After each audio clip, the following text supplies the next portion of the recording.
Everyone, welcome back to another video. So today, wanted to make a very quick video since somebody asked about my head tracking and what my mappings look like. So I figured I would do that, and then I would also talk about like what my computer is, and then my DCS settings, just in case anyone were to ask what my DCS settings are. So first, I'll start with the computer. My computer is it's got a 5900X Ryzen CPU. It's got 48 gigabytes of DDR4 memory, and I have a graphics card which is a RTX 3090. Now 3090 is definitely more than you probably need for DCS. I do a lot of like machine learning research on my spare time when I'm not making videos of DCS or doing my day job. And so I needed the extra video RAM, and the 3090 Ti hadn't come out yet when I got this. So that's why I have what I have. In terms of head tracking, what I have is just a Dylan clip. It's nothing fancy. I've tried multiple different solutions, and this is what I've arrived at. I have the Tobii 5. It was really choppy. If someone out there is using the Tobii 5 and you want my information on what I use for I use Track No IR.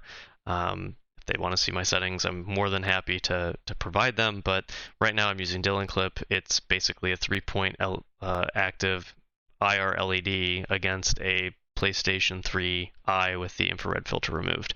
And then OpenTrack is I guess, synthesizing that information. I downloaded their basic profile, and then I've modified it a little bit. The reason you would potentially, if you had this, wanted to download this profile is because if you go into the Point Tracker 1.1 and you go into model, these model dimensions are all filled out for you, so you do not have to do this. If you don't, or if you built your own, you would need to set up what these dimensions are so that it knows approximately how to translate that into in-game movement. The other thing that's important that will not come with the profile is you do need to run this calibration. So what you would do is you would start the head tracking, and then you would click the start calibration button here, and you'd move your head around a lot, and then you would end the calibration, and then that offsets these values here so that it knows about where your head is and where the actual head tracker is, which is super important when you actually go to do it. Otherwise, it's really disorienting because what you would think would line up doesn't. All right, so moving on into my mapping. So these are the curves that I have for yaw. At around 30 degrees, I'm hitting about 180. And this is what I have for pitch at about 15 degrees of head movement. You're hitting about 180 again. For roll, we're going up to about a max of 60 and at around 35. And then X is defaulted from the profile.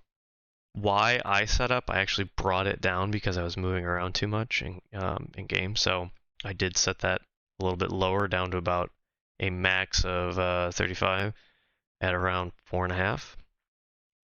And Z, this is what was already available. And the last thing I'll show you on this side is my filter. So I did customize my filter a little bit.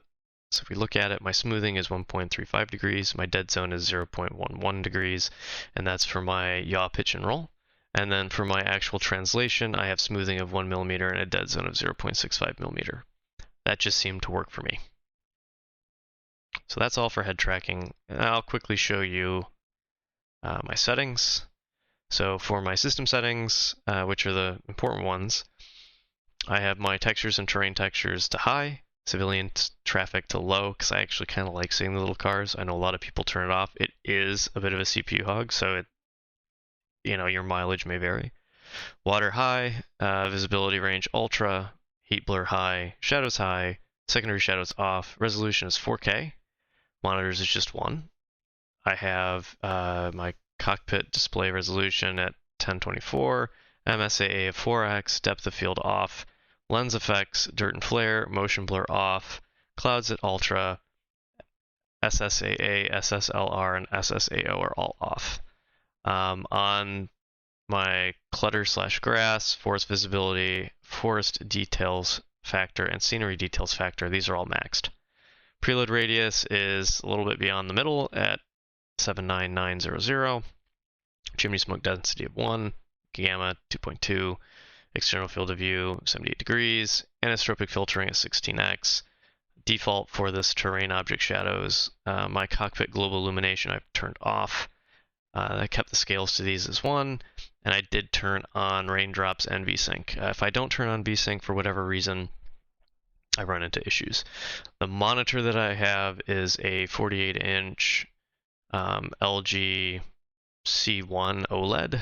I don't know if that's what causes the VSync issues, or if it's just because, I don't know, because it doesn't like me.